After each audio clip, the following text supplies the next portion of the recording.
Independência ou Morte, Independence or Death.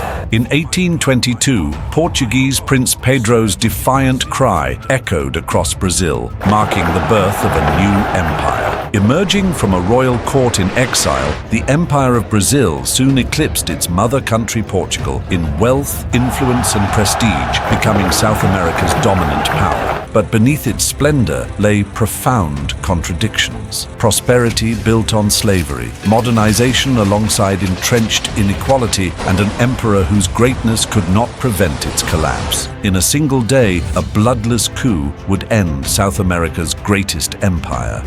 This is the story of the Empire of Brazil, a tale of independence, glory, prestige, contradictions, and indifference. Forgotten Empires and Kingdoms, Part 9.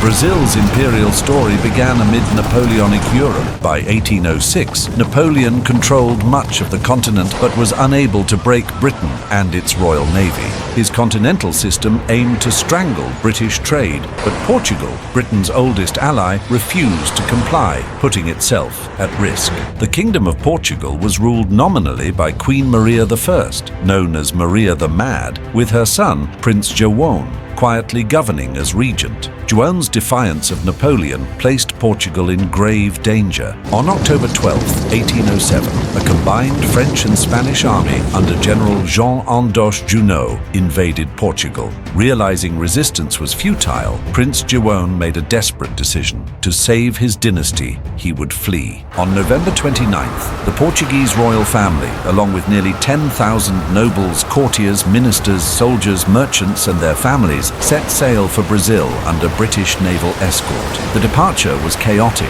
14 treasure carts were reportedly abandoned at the docks. In a single day, the capital of the Portuguese Empire shifted across the Atlantic. João had lost Portugal, but he had secured the House of Braganza's future on the other side of the world.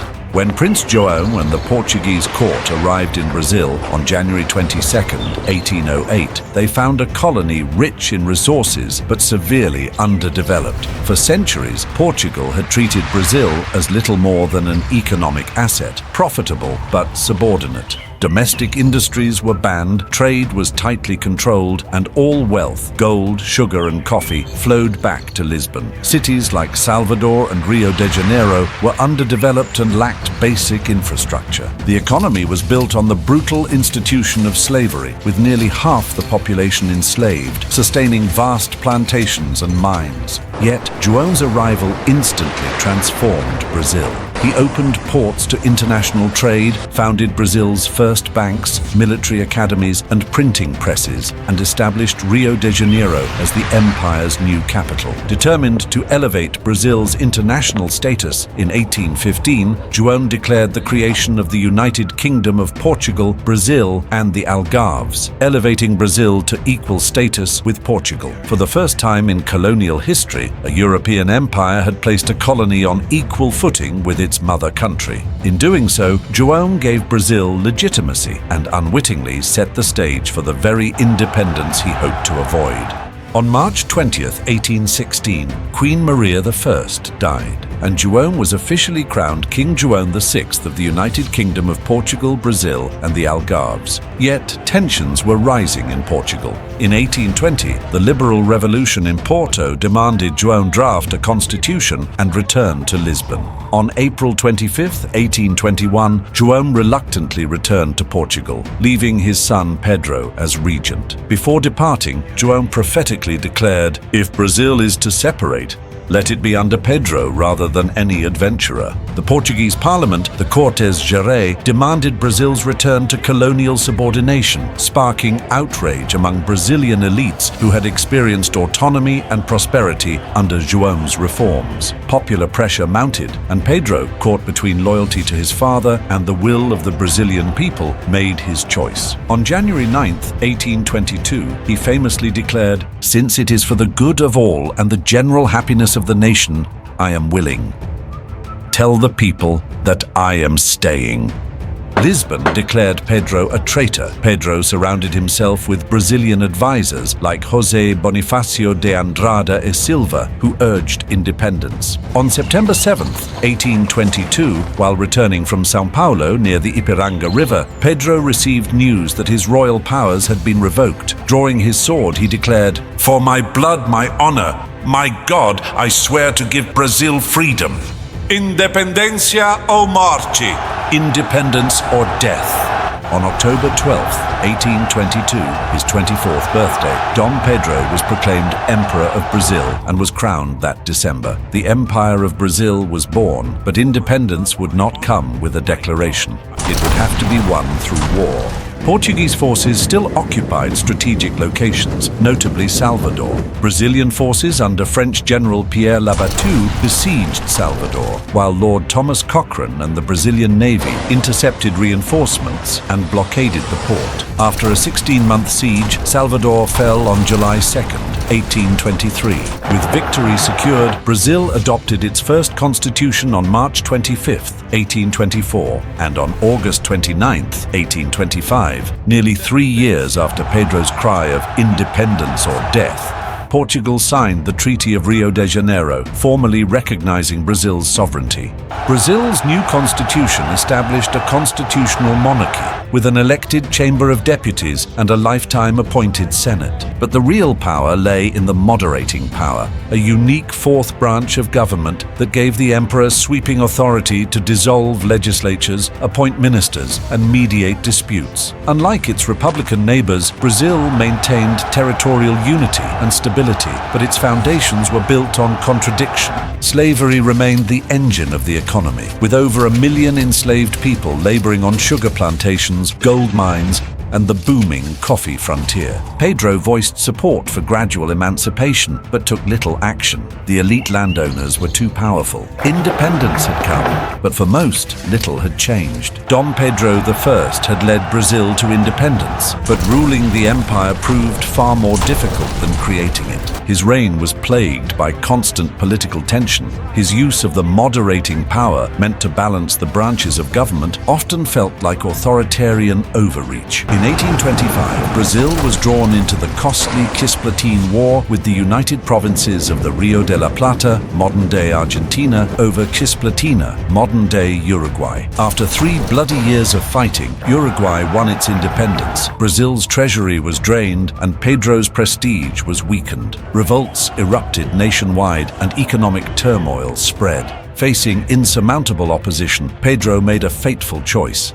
He abdicated. Pedro's abdication wasn't solely due to turmoil in Brazil. His father's death in 1826 triggered a dynastic crisis in Portugal. Pedro briefly inherited the Portuguese throne as Pedro IV, but he abdicated in favor of his daughter Maria II, sparking civil war against his brother Miguel, who seized power. Torn between loyalty to Brazil and family, in 1831, Pedro abdicated his Brazilian throne and left for Portugal to fight for Maria's throne.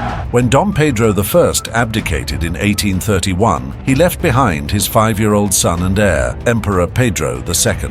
From 1831 to 1840, 4 chaotic regencies governed Brazil. Without a strong central authority, regional rebellions erupted. The Cabanagem Rebellion in Pará, the Ragamuffin War in Rio Grande do Sul, which attracted future Italian revolutionary Giuseppe Garibaldi, and the Balaiada Revolt in Maranhão. In Rio de Janeiro, political infighting paralyzed the government and the economy faltered. Desperate for stability and unity, on July 23, 1840, the General Assembly declared 14-year-old Pedro II of age, ending the regency. But would the boy emperor be Brazil's savior? Dom Pedro II was quiet, shy and bookish. Raised in isolation after his father's abdication, he immersed himself in history, science, philosophy, and mastered over 14 languages, including the native Tupi-Guarani. As emperor, he became Brazil's stabilizing force, crushing rebellions, reining in powerful provincial elites, and balanced Brazil's factions through careful political maneuvering, or rotativismo, the systematic rotation between conservative and liberal governments. Brazil had asked for a savior. What it got was a scholar king with a quiet but resolute sense of duty. In 1864, Brazil faced its greatest military conflict. The Paraguayan War. Paraguayan dictator Francisco Solano Lopez invaded Brazilian territory. Brazil swiftly allied with Argentina and Uruguay, forming the Triple Alliance. The war proved devastating and protracted. For the first time, enslaved men were promised freedom in exchange for military service. Brazil suffered severe early setbacks, but turned the tides with decisive victories at Tuiuti in 1866 and Humetá in 1868. In 1870, Paraguay surrendered, but victory came at an enormous cost. Tens of thousands of Brazilian soldiers were killed, and the empire's economy was strained. Yet internationally, Brazil's prestige soared, solidifying its reputation as South America's foremost power. Following its victory, Brazil entered its Imperial Golden Age. European immigration surged, infrastructure expanded, and Rio transformed into a vibrant capital city. Pedro II earned international respect, meeting leaders like US President Ulysses S. Grant and Britain's Queen Victoria, and he championed science, education, and culture. Yet Brazil's golden era concealed two unresolved problems: slavery and the looming uncertainty of imperial succession. By the 1880s, despite global condemnation and domestic abolitionist movements, slavery persisted. Although the Free Birth Law of 1871 was a step forward, reformers remained frustrated, and conservative landowners resisted any change to the status quo. Meanwhile, Dom Pedro II was in his 50s and had no surviving male heirs. Both of his sons died in childhood. His daughter, Princess Isabel, was next in line, but Pedro knew the people wouldn't accept a female monarch, especially the elites. Realizing he was the last emperor, he effectively checked out, traveling abroad extensively and immersing himself in scholarly pursuits. Brazil's once vibrant monarchy seemed tired and directionless, and Republican whispers became increasingly bold. On May 13, 1888, while Pedro was abroad, Princess Isabel signed Lei Aurea, the Golden Law, which abolished slavery without compensation to former slaveholders. Celebrated worldwide, the act infuriated Brazil's powerful elite, who had long supported the monarchy. Military leaders, emboldened and politically dissatisfied since the Paraguayan War, seized their opportunity. On November 15, 1889, Marshal Deodoro da Fonseca staged a swift, bloodless coup in Rio. Pedro refused to resist, wishing to avoid civil war. If it is so, it will be my retirement. I have worked too hard and I am tired. I will go rest then.